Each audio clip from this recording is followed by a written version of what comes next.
Bonjour à toutes et à tous, bienvenue dans ce nouveau podcast Paris Hispan. Donc du coup, je suis en compagnie de John Lanotte qui a pris des notes toute la matinée pour ce sujet. Vous voyez de toute façon dans le titre, hein, tout est écrit et du coup, John va nous éclairer de tout ce qu'il a pu noter et puis c'est hyper intéressant. Comment tu vas? Ben, ça va très bien. Ravi d'être avec vous. Sujet complexe avec beaucoup de choses à dire et on sera pragmatique sur ce sujet, un peu rêveur, mais très pragmatique surtout. Et enfin, vous le voyez pas sur sa tête, mais croyez-moi, il est super méga heureux. L'année prochaine, ce sera donc sans Kiki. Ouais. Du coup, je pense qu'il a énormément de choses à dire. C'est pour lui, évidemment, un nouveau PSG qui va se lancer à partir de l'été 2024. Laoni, comment tu vas? Salut Arthur, salut John, salut à tout le monde. Bah écoute, impeccable. Futur PSG qui s'annonce radieux, je l'espère. Donc on s'y colle tout de suite. Donc allons-y. Ouais, puis pas le petit j'aime, le commentaire, tout ça, hein. J'essaie de faire un peu comme Nico qui est pas là. On le salue d'ailleurs. Et puis, on va se lancer tout de suite pour ce super sujet. J'ai cru voir dans tes notes, voilà, un rappel du fair play financier, un rappel aussi des fins de contrat, etc., l'enveloppe, l'enflammate des autres médias sur les potentiels recrues, et puisque voilà, enfin, il y a plein de choses que tu as à nous dire, donc vas-y, écoute, je te laisse lancer sur ça, et puis on terminera plutôt sur l'équipe qu'on voit l'année prochaine, voilà. Bon, on va essayer de faire une analyse complète et précise. On va dire une sorte d'audit de l'existence et après une proposition, ce qu'on appelle une propale tripartie, qui sont les pistes, les besoins et les possibilités qui sont réalistes. Voilà. Le fair play financier, alors je suis pas un expert du sujet, mais il a quand même pas mal changé assez récemment, il y a quelques années, où on est plus sur des sujets de masse salariale plutôt que des problématiques d'indemnité de transfert. Même si là encore, tu peux pas faire n'importe quoi.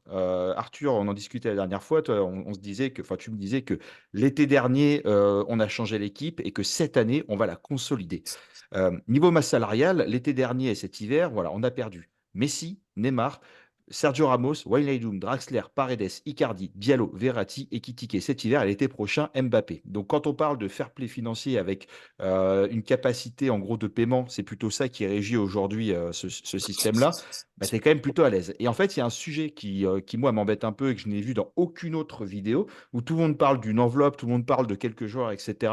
Mais c'est un vrai sujet, c'est-à-dire c'est les départs qui sont quasi sûrs ou qui seront voulus par le club ou qui seront voulus par les joueurs ou les fins de contrat 2024, donc cet été, ou 2025, qui pourraient pousser aussi le club à vendre certains joueurs. Et la liste est ultra longue. Et en fait, quand je vous dis ça, c'est que tous ces joueurs-là que je vais vous citer très rapidement, c'est autant de joueurs qui peuvent partir, qui peuvent dégager de la masse salariale pour justement pouvoir faire encore plus d'achats. Donc on a Navas qui, je pense, tristement devra partir cet été parce que fin de contrat.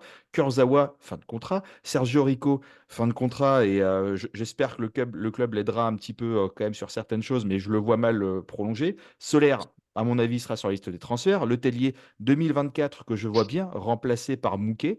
Danilo 2025. Alors est-ce que tu le vends? Est-ce que tu le prolonges? Est-ce que tu prends un risque de le voir partir libre? Hakimi, pareil, fin de contrat 2026. Donc ça parle de prolongation, mais il a rien envie de partir. Est-ce que si tu as une bonne offre, est-ce que tu le gardes quand même ou est-ce que si tu le fais partir? Ruiz, moi je le garde dans la rotation, mais si tu as une bonne offre, pourquoi est-ce que tu ne le vendrais pas? Mukele, qui est en instance de départ cet hiver, s'il veut partir, faut peut-être le laisser partir. Garbi, on parle d'une vente. Mayoulou, 2024, il n'a pas prolongé. Qu'est-ce qu'on en fait? Amin Kari, 2024, il n'a pas prolongé. Qu'est-ce qu'on en fait? Ousni, possible vente. Je vois bien un défenseur central partir. Donc, est-ce que ça serait Marquinhos qui fait partie de l'ère un peu des anciens, qui est plus très, très, très, enfin, qui n'est plus le Marquinhos qu'on connaît depuis quelques années et en gros, il a une belle cote, 60 millions sur le marché des transferts, donc tu peux en faire quelque chose. Ou est-ce que tu fais un projet un peu de trading avec Mylen Skriniar que tu as recruté libre, qui cote à 45 millions, que tu peux revendre? Bernat 2025, est-ce que tu le prends dans ta rotation l'année prochaine? Alors, il est blessé, il s'est fait opérer, est-ce qu'il reviendra l'année prochaine ou est-ce que tu le vends? Colin Dagba 2025, est-ce que tu le vends ou tu le réintègres? Euh, donc ça, c'est l'état des lieux. Et tu te rends compte que rien que là, sur ces joueurs-là, dont quasiment personne ou peu de personnes ne parlent, tu as une économie qui est monstrueuse. Tu les lâches tous, tu peux peut-être avoir voilà, deux ou trois, peut-être quatre top players avec cette enveloppe-là. Et je terminerai aussi juste sur ça, c'est que aujourd'hui, on parle d'une enveloppe de 300 millions d'euros pour le mercato estival, notamment avec le départ d'Mbappé, hors vente extra, autre vente. Donc ça veut dire qu'on pourrait avoir 100 ou 150 millions de mous en plus pour pouvoir faire des achats. Et je vois beaucoup parler de Bernardo Silva, de Guimarães et de Osimhen. Alors, c'est très bien, c'est des beaux noms. Mais en fait, quand tu prends que 3 joueurs, tu dépenses déjà 300 millions. C'est-à-dire qu'en gros, tu as, pris toute ta bourse juste pour 3 joueurs. Moi, je me suis fait une liste aussi, on en parlera après, mais avec d'autres postes que j'ai ciblés parce que tout le monde ne parle que de l'attaque, de Léo, machin, etc. Pour moi, l'attaque, elle est bien. Il faut renforcer le milieu, il faut renforcer la défense. Et il ne faut pas oublier que Xavi Simons devrait aussi revenir cet été et qu'on a Moscardo aussi qui a été acheté cet hiver et qui sera là avec nous l'été prochain. Bah, écoute, L'état des lieux. merci merci pour cet état des lieux bien complet. Non, mais tu avais raison de rappeler tout ça, parce qu'évidemment qu'il y a une économie, Kurzawa va partir, et c'est quand même un bon salaire. On sait maintenant, le Paris Saint-Germain, on le voit on le voit, je crois que le plus gros salaire après Mbappé, c'est Dembélé, et je crois que Dembélé les marge à 360 000 par mois, enfin voilà, ça doit être quelque chose comme ça. Donc on voit quand même que le PSG a drastiquement réduit ses salaires aussi, et depuis on va dire 1 ou 2 ans, hein, c'est la nouvelle méthodologie, hein, de Luis Campos. Donc bah, ça c'est hyper important aussi, parce que c'est vrai que filer des 1,3 million à des joueurs comme Mbappé, c'est bien, parce qu'évidemment que c'est un grand joueur, mais par contre, voilà, au niveau de la masse salariale, ça fait très mal. Donc c'est aussi pour ça qu'on parle d'un gros budget pour le mercato d'après, parce qu'en fait, comme tu l'as dit, le fair play financier, c'est beaucoup plus basé sur les salaires. Donc après, ouais, non, mais c'était hyper intéressant, et tu as bien fait chance de rappeler ça. Parce que évidemment que le mercato, c'est pas juste, tu vois, Mbappé part, on achète 300 millions et puis après on voit ce qui arrive et tout. On sait que le PSG a de l'argent, mais comme tu le dis souvent en off, et tu as raison, c'est voilà, même c'est pas que l'argent du Qatar, c'est l'économie du Paris Saint-Germain qui est aussi en jeu, hein. Si le Qatar partait l'année prochaine, par exemple, ou dans 2 ans, évidemment qu'il devrait laisser aussi à son successeur un club sain, évidemment, au niveau des finances. Donc c'est bien de rappeler qu'il y a des règles et que le PSG s'y conforme quand même de manière générale, enfin généralement de manière plutôt efficace, on va dire, puisqu'ils n'ont pas trop été embêtés, même à part il y a quelques années. Donc voilà. Bon, je sais pas, bah, vous voulez quoi? Vous voulez partir sur votre équipe? Parce que je sais que Laouni et toi, du coup, vous avez quand même des équipes un peu bien opposées quand même sur des points, donc ça peut être intéressant le petit débat. Je sais pas, vas-y, John, hein, je te lance. Je lance Laouni, pardon. Comme ça, John, tu peux lui répondre. Alors, je sais que Laouni, toi, tu changerais le gardien. Alors, qu'est-ce qui se passe?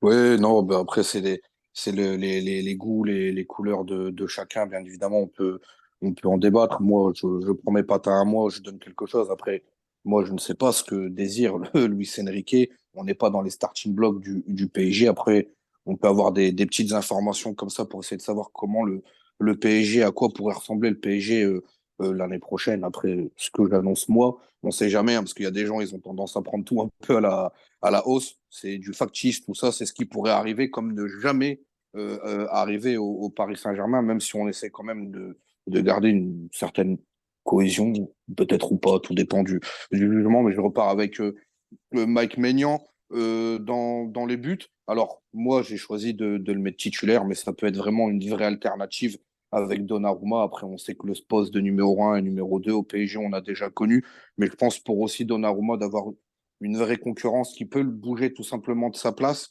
Ça peut être important. Après, on sait qu'aussi, il y a ces problèmes de relance au pied de Donnarumma. Mais honnêtement, cette saison, contrairement à la saison dernière, c'est vraiment pas le point faible réellement à changer, même si ça fait un bon petit moment quand même qu'il est dans les cages et que des fois, certes, il n'est pas de tout reproche.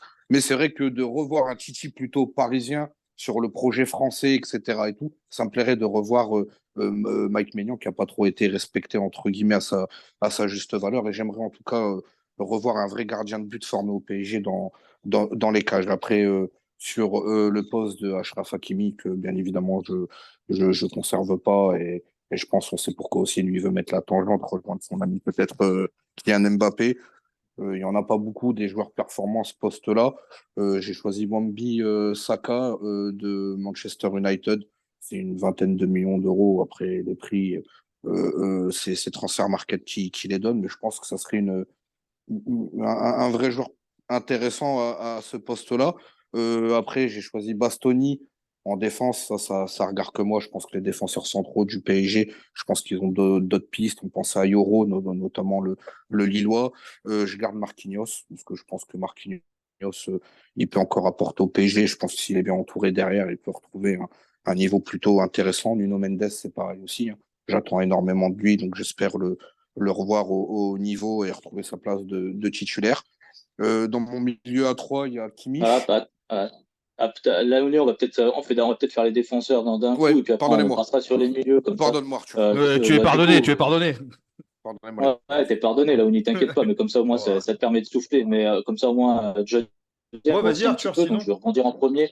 Ouais. Ouais, bah écoute, bah après Mike Maignan, je comprends, hein, j'ai des discussions avec Laoni, donc je sais qu'il est pas fan de Donnarumma. Après, je sais aussi que tu es conscient que c'est peut-être pas la priorité des priorités, donc bon, oui, Maignan, c'est vrai que c'est le cœur qui parle. Après, voilà, c'est vrai que pour moi, Donnarumma est meilleur sur sa ligne que Maignan. C'est sûr que Maignan est meilleur au pied, donc forcément, c'est un choix du roi, c'est un choix que Luis Enrique a souvent fait d'ailleurs aux dépens de celui qui est souvent meilleur sur sa ligne pour choisir celui qui est meilleur au pied. Donc après, pourquoi pas? Après, c'est vrai qu'on va voir qu'il y a énormément de dossiers. D'ailleurs, t'en abordes quelques-uns. Tu abordes le dossier Bastoni.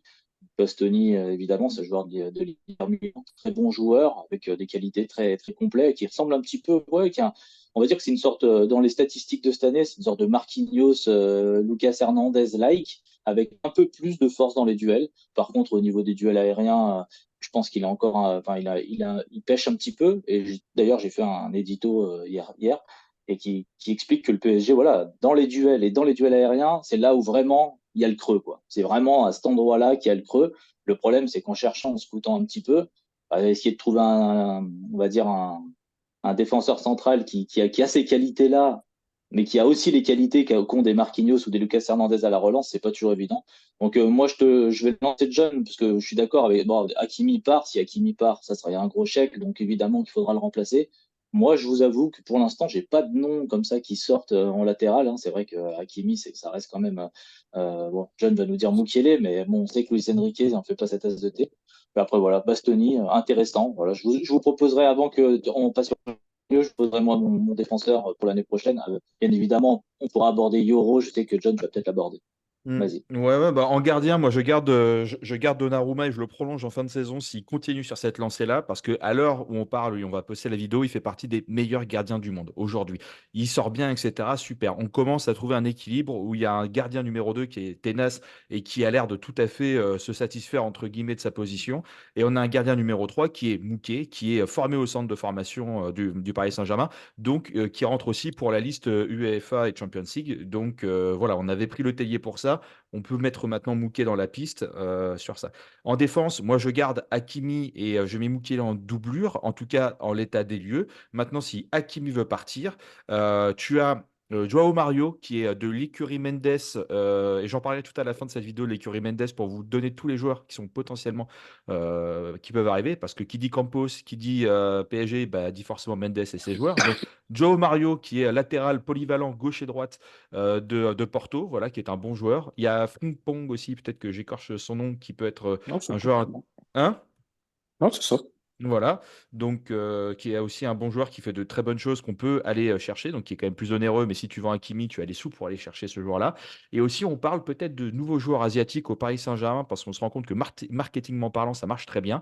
Et ben, il y a Tomi Yasu de Arsenal, qui est un japonais et qui fait partie aussi quand même de bons latéraux et qui est capable, je ne dis pas de bêtises, lui, de même jouer défenseur central et sur les deux côtés de latéral. Lucas Hernandez en défenseur, avec Yoro que tu vas chercher, et tu as Beraldo aussi. Donc ça, on va dire pour défenseur gauche. Et après, tu as aussi Kimpembe. Et alors là, attention, moi j'ai mis Danilo ou Marquinhos ou Skriniar, parce que je pense qu'il y a un de ces trois joueurs qui partira cet été. Et je mettrai Antonio Silva que tu vas chercher au Benfica, que je pense que tu peux récupérer à peu près à 60 millions d'euros. Côté gauche, Nuno Mendes, Lucas Hernandez pour dépanner, et puis pourquoi pas Serif Naga, ou bien un des joueurs que je vous ai cité tout à l'heure, Frimpong ou Joao Mario, ou bien Tomiyasu, qui peuvent aussi dépanner. Voilà. Ok. Bah, du coup, moi, je vais juste. Ouais, je t'ai entendu dire Antonio Silva, effectivement, 20 ans, Pika Mendes, et bon espoir. Yuri Mendes. Moi, je voulais vous poser. Bon, Lenny Yoro, moi, je suis complètement d'accord, hein. Il apporterait les duels et les duels aériens. Par contre, je trouve que, voilà, dans l'utilisation du ballon, etc., on n'est pas dans une.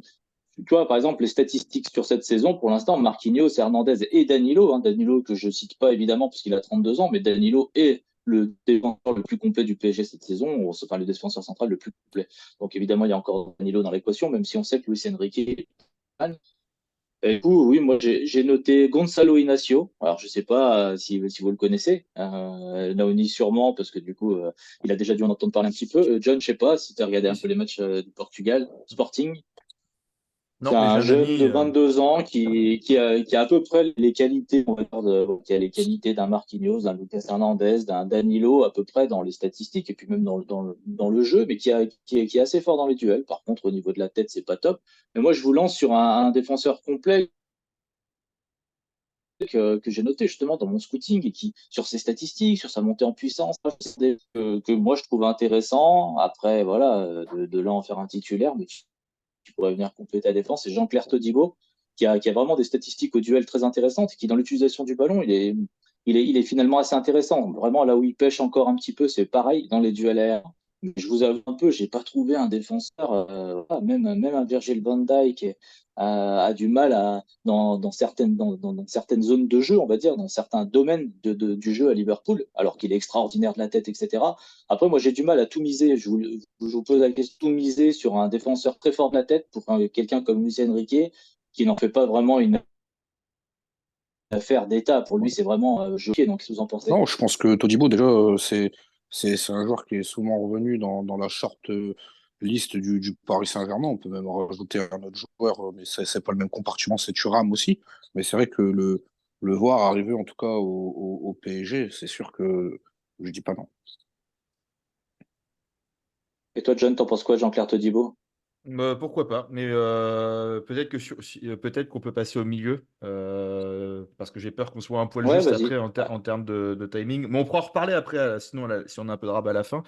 Mais Ouais, Todibo, ouais, non, pourquoi mais pas? C'est pas le joueur sur qui ok, j'irai ouais, en priorité. en plus. Ok, ok. Bon, bah écoute, voilà, on a fait un peu, de toute façon, on a fait un peu le tour. On va passer au milieu. Alors, au milieu, John, commence. Tes milieux, tu vois le PSG commence à s'organiser l'année prochaine, parce que du coup, on sait que c'est un grand chantier. Clairement, pour moi, je prends Kimmich. Kimmich, voilà, il lui reste 1 an de contrat. Il est évalué à 75 millions. Je pense que tu peux en tirer 50, 60 millions en milieu défensif central. Et puis après, derrière, tu as Ugarte. Derrière, tu as Moscardo. En milieu central droit, tu as Bernardo Silva. Je suis prêt à parier qu'il sera chez nous l'année prochaine. Vraiment, voilà, ça ne fait pas l'ombre d'un doute. Il devait déjà venir l'été dernier. Il y a une clause spéciale qui a été mise en place pour qu'il vienne. Donc, moi, je pense qu'il sera l'été prochain. Avec Zahir Emery et avec Carrick, que je relancerai au Paris Saint-Germain. Voilà. Et après, milieu central gauche, bah, Xavi Simons, Vitinha et Renato Sanchez. Et je spoil un petit peu mon truc d'après, mais en gros, moi, je ne prendrai aucun attaquant. On en reparlera après, parce qu'en gros, tous les milieux que je vous ai cités, ils sont capables d'évoluer aussi en attaque, que ça soit en ailier gauche-droite, ou bien que ça soit aussi en faux numéro 9. Ouais, moi, Bon, dans le le milieu, ouais, milieu. le milieu de terrain, moi, Silva, moi, je le compte pas en milieu de terrain, on est d'accord, hein, John, tu viens de le dire, je le prends plus dans un joueur à vocation offensive. Moi, les trois recrues, bah, c'est Xavi, Simons, on sait très bien, il va revenir, et je pense qu'après, c'est quelqu'un, il peut jouer un petit peu partout, mais je le mettrai dans ce milieu de terrain à trois, accompagné d'un retour, encore une fois, d'un joueur formé au PSG qui est Adrien Rabiot, qui a jeté pas mal de pertes. Je pense que c'est quelqu'un aussi qui peut redonner un sens, un volume de jeu dans ce milieu de terrain du PSG, quelqu'un qui est très bagarreur aussi, je pense que ça ferait du bien. Accompagné aussi, tu l'as dit, John, de Kimmich, je pense qu'il a besoin aussi de retrouver aussi un élan. Et je pense que c'est tout à fait le joueur qu'il nous faut, teigneux, technique, capable aussi de jouer dans la défense à 3 ou à 4 derrière. Je pense que c'est vraiment des joueurs complémentaires d'expérience et de caractère qu'on a besoin. Et je pense que ces trois-là, avec la jeunesse de Xavi Simon, qui peut s'incorporer aussi devant, ça peut être vraiment très intéressant pour aider et accompagner les autres milieux de terrain présents au Paris Saint-Germain. Mais je vous vois tous les deux sur Kimmich. Je sais que bon, on entend beaucoup le nom de Guimarães aussi, l'ancien Lyonnais qui joue à Newcastle et qui fait une très très grande saison et qui montre qu'il a des capacités. Chez Claoni, tu es fan aussi d'un profil type Paqueta, Tout à fait. voilà, pour amener un petit peu de talent, on va dire, dans la créativité. Bon, John, toi, tu changes pas finalement pas tant de choses que ça au milieu de terrain. Euh, Bah, tu, du tu coup, aurais- et tu changeras pas tant de choses que ça en attaque non plus. Du coup, ouais, c'est un Tu vises un peu quand même sur des Moscardo, des Ugarte. T'as encore de l'espoir sur ces joueurs? Bah, en fait, ton milieu de base, c'est Kimmich, c'est Bernardo Silva, c'est Xavi Simons. Et en fait, ils sont tous interchangeables, comme un Zaïre Emery. Emery, par exemple. Et après, tu as Emery, tu as Vitinha, tu as Ugarte. Et puis après, tu as des joueurs que tu as achetés, faut bien les faire jouer aussi. Et on voit aujourd'hui que quand on joue 4 compétitions, entre guillemets, dans l'année, bah, quand tu vas aller au bout, tu as besoin d'avoir un banc très large. Et avec tous ceux qu'on a dit qui partent, c'est-à-dire Ruiz, Soler, machin, bah là, tu te rends compte quand même que bah, tu as un banc qui est intéressant, où tout le monde a sa place. Et en fait, comme dit Enrique, c'est-à-dire que quand il commence quand il commence la saison, il veut 22 joueurs, mais 22 joueurs qui peuvent jouer, pas 22 joueurs pour faire joli. Et moi, je suis plus sur Kimmich que Guimarães, parce que Guimarães, c'est le double du prix de Kimmich, et que Kimmich aussi a une expérience, à mon humble avis, qui est bien plus au-dessus, il est bien plus confirmé que Guimarães, qui reste un très bon joueur. Mais est-ce que Guimarães, à 115 millions d'euros, est-ce qu'on y va? Plutôt qu'un Kimmich à 60 millions. Et les 60 millions que tu gardes, tu les mets sur un autre joueur. Tu vois ce que je veux dire? Pour un Guimarães, tu peux avoir Ouais. deux super joueurs. Tu as Bernardo Silva et Kimmich en même temps. Oui, non, bah après, c'est vrai qu'économiquement parlant, c'est sûr que si Kimmich est moins cher, c'est sûr. Après, Guimarães est plus jeune et Guimarães, enfin, il a tout à gagner, on va dire, alors que Kimmich, bah, voilà, on sait déjà qu'il a déjà gagné des grandes choses. Bon, voilà. On parlait de l'appétit. J'ai toujours plus de mal, après, c'est personnel, avoir un Kimmich, joueur allemand du Bayern Munich, venir tout donner au Paris Saint-Germain pour autre chose qu'on va dire qu'un gros chèque, on va dire plutôt qu'un Guimarães qui voilà qui sait qu'il peut devenir une plaque tournante à Paris, quelqu'un d'aimé par le public, tu vois. Enfin, il y a plein de choses qui me font dire que Guimarães pourrait marcher. Bah après, voilà, je suis complètement d'accord.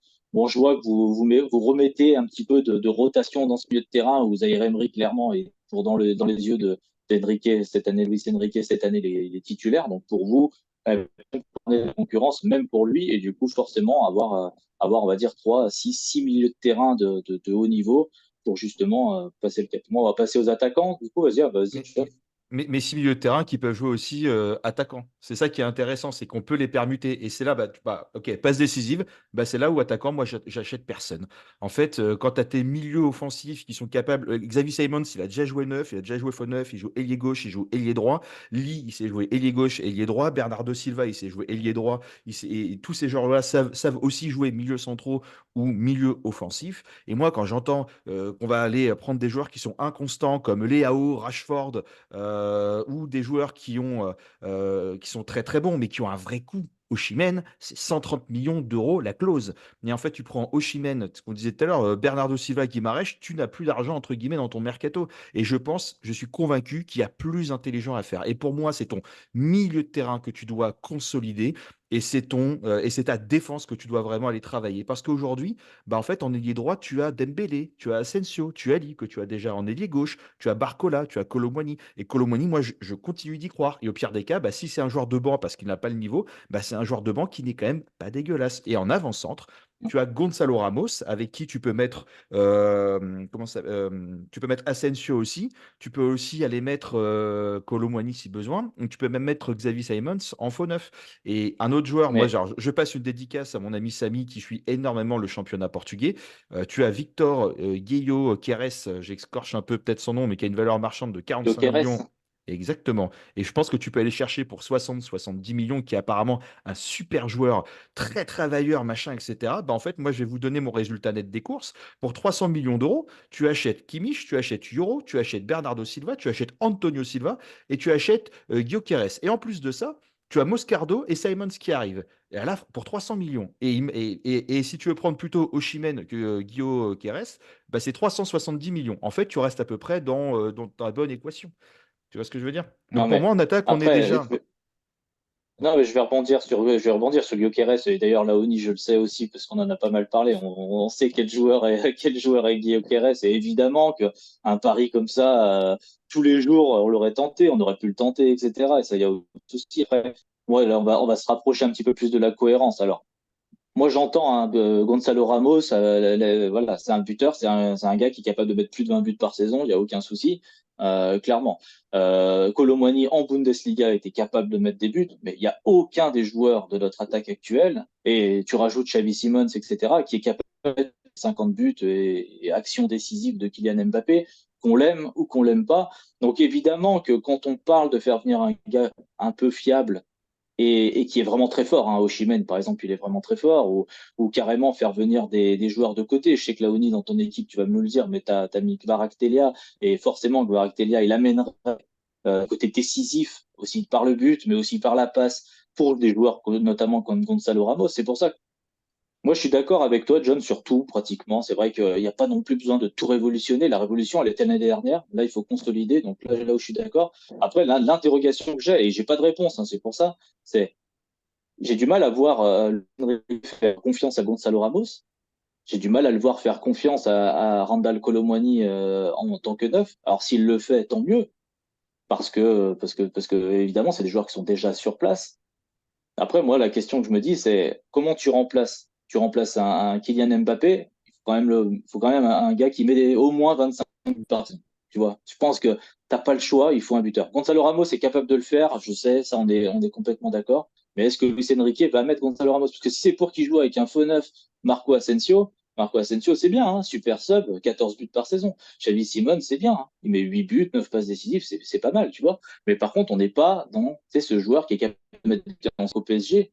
Bah voilà, hein, c'est pas pour rien. Je crois qu'on est la troisième attaque par match d'Europe cette saison. On est à 2,58 buts, enfin, je sais plus combien, plus de 2,5 buts par match. Voilà, on est troisième équipe en Europe. Voilà, Mbappé, il y est pour beaucoup. Et dans nos résultats, ça compte pour beaucoup aussi. Tu vois ce que je veux dire? Donc voilà. Donc, moi, sur ça, par rapport à ça, en attaque, moi, je verrais bien Osimhen, ou comme Laoudi l'a dit, Kvaratskhelia, si tu laisses un Gonzalo Ramos, justement, pour amener un petit peu de côté décisif sur un côté, en sachant que Dembélé l'est déjà. Et voilà. Donc, Laoudi, vas-y, je te laisse pour l'attaque. Qu'est-ce que tu en penses de ce que dit John et ce que je dis? Bon, c'est à peu près pareil que vous, hein. Moi, après la ligne d'attaque, j'ai compté Bernardo Silva qui serait plus en concurrence avec Dembélé sur ce poste-là. Je reconduis Gonzalo Ramos, bien évidemment, au poste de numéro 9. Et après, sur le côté, on peut avoir le choix entre Gvara ou Raphaël Leao, tout simplement. Après, comme on dit, qui vivra verra, mais je pense que il faut réellement un dynamiteur sur le côté, en tout cas une vraie option pour aller vraiment très haut dans les matchs. Et je pense que tu l'as dit, que Vara, honnêtement, il coche toutes les cases. Et je pense qu'un joueur comme ça qui arriverait dans l'effectif de Luis Enrique, en plus, c'est quelqu'un qui peut apporter énormément sur le terrain, jouer peut-être à différents postes sans pour autant être collé sur la ligne et déborder comme d'autres profils on peut avoir. Mais c'est vrai qu'après, encore une fois, j'espère juste qu'ils ne se tromperont pas sur les profils dont on a besoin au PSG, surtout que Luis Enrique, les joueurs en question qui arriveront, ce seront des joueurs désirés. Bah, écoute, John, je vais te laisser conclure sur tout ça, et puis après, on se dit au revoir, et puis voilà. De toute façon, on remettra. Non, non, mais après, moi, pour faire simple, c'est une fois qu'on a parlé de tout ça, et je suis tout à fait d'accord pour Gvara, hein. Maintenant, après, il y a encore une réalité, c'est est-ce qu'il veut partir? Est-ce que le club de Naples vend? S'ils vendent, ils vendent à combien? Voilà, pour le moment, ils vont plutôt faire de l'argent avec Osimhen, qui est plutôt sur le départ cet été, alors au PSG ou ailleurs, mais donc c'est aussi une réalité. Et moi, j'ai essayé plutôt de construire ça avec qu'est-ce qu'on entend, qu'est-ce qui est possible. Voilà. Et après, une fois qu'on a dit tout ça, c'est que tu as des joueurs à faire grandir. C'est-à-dire que Barcola, il est en train d'exploser, ça veut dire que là, bah, tu vas le mettre en concurrence avec quelqu'un d'autre et il a besoin de confiance. Il y a Cher aussi. Est-ce qu'il part encore en prêt? Est-ce qu'il vient finalement dans la rotation?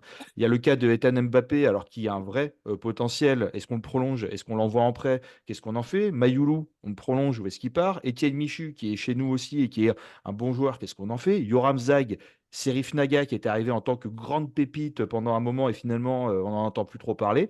Et il y a aussi le cas de Noah Lemina qui devra choisir sa destination finale en fin de saison. Donc en fait, quand on a parlé de tous ces joueurs avant, ben, il y a encore ceux-là qui sont toujours dans l'équation et on ne sait pas trop. Et après, il y a d'autres rumeurs, bon, moi que je trouve intéressantes parce que je trouve ça pas terrible. C'est-à-dire, on va nous parler de De Jong, on va nous parler de Gavi, machin, etc. Bon, ben, en fait, De Jong, ben, quand tu as un joueur qu'on a sollicité déjà 2 fois et qui 2 fois nous a snobé, ben, moi j'ai envie de te dire non merci. Et je me suis bien noté effectivement d'aller chercher un Rabiot plutôt qui est libre en fin de saison, qui vient du club, comme tu disais, Laoni. Voilà. Et puis, de toute façon, on se plaint tout le temps qu'on n'a pas de milieu créatif au Paris Saint-Germain. Bah, en fait, là, tu vas chercher Bernardo Silva, tu vas chercher Xavi Simons.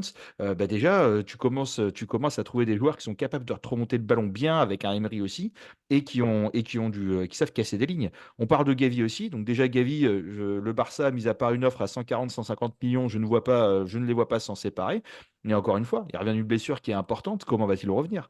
Et pour Guimarães, Guimarães, c'est bien, mais encore une fois, on va chercher un joueur de Ligue 1 qui était en Ligue 1, pardon, et on va aller le chercher à 2 fois, 3 fois le prix qu'on aurait pu déjà l'acheter à l'époque. Donc, bon. Et puis Kimmich aussi, ce que je trouve intéressant, c'est qu'il peut dépanner en défense centrale et surtout en tant que latéral droit, si vraiment, à un moment, on est en galère. Et d'avoir des joueurs qui sont capables de tenir 2 postes, c'est précieux au possible, et on le voit avec Danilo Pereira. Et une dernière chose, et après je finirai là-dessus, c'est que Campos, Enrique, la fin de contrat pour eux, c'est 2025. Ils ont l'air de bien s'entendre. Et qui dit Campos et qui dit Mercato dit le catalogue de Mendes.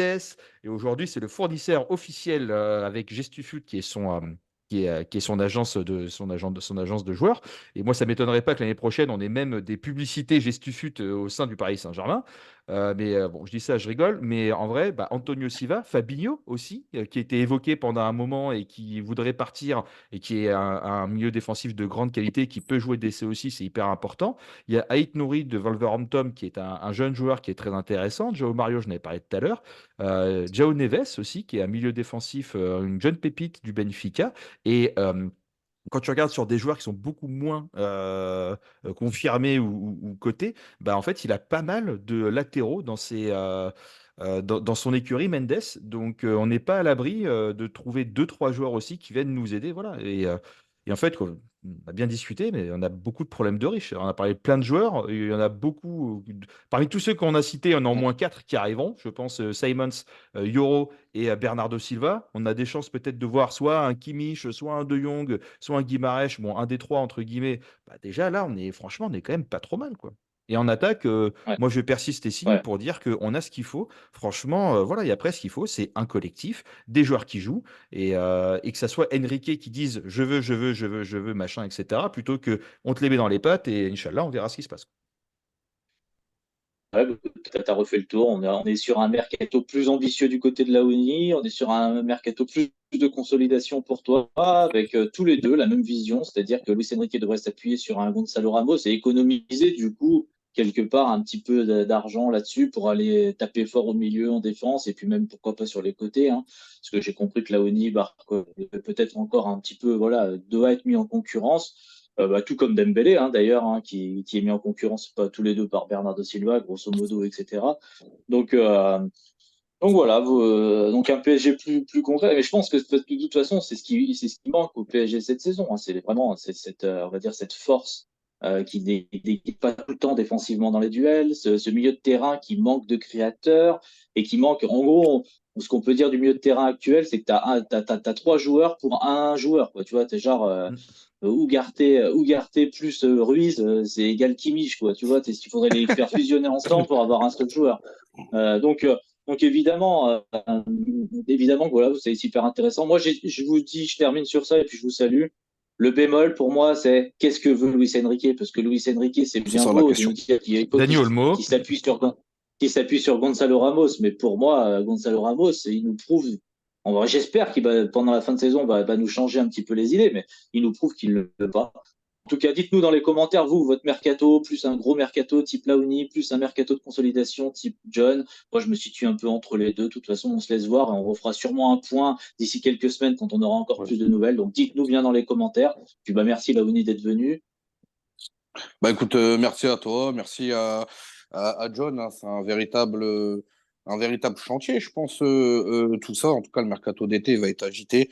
Et j'espère en tout cas qu'on prendra aussi des joueurs qui vont pouvoir apporter de l'expérience et encadrer en tout cas les jeunes, parce que ça serait dommage qu'on leur tombe dessus. On sait qu'il y a des grands matchs qui vont arriver pour le PSG. Et les jeunes sont prometteurs, donc laissez-les travailler, mais surtout avec des gars qui vont pouvoir les accompagner et les faire grandir.